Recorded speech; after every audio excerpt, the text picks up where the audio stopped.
আজ সকাল সকাল খাবার খেতে চলে এসেছে ছাতার। কয়দিন ধরে পরপর জল ও খাবার রাখায় পাখির আনাগোনাটা অনেকটাই বেড়ে গেছে বাড়ির ছাদে। এখন দেখছি রীতিমতন লাইন দিয়ে পাখিরা থাকছে খাবারের অপেক্ষায়। সকাল হতেই এই খাবার রাখতে গিয়ে দেখতে পাচ্ছি কাক, শালিক, ছাতার, চড়ুই সব বসে আছে। আজকে প্রথমে ছাতার খেয়ে যাওয়ার পরেই চলে এলো চড়ুই পাখি। কিছুক্ষণের মধ্যেই চড়ুই পাখি এসে মুড়ি, বিস্কুট এগুলো খেলো। গরমের জন্য জলও দিয়ে রেখেছি ছাতে।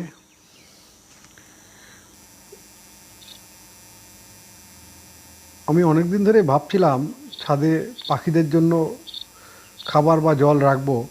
অনেকেই রাখেন, তো রাখছিলাম খাবার জল।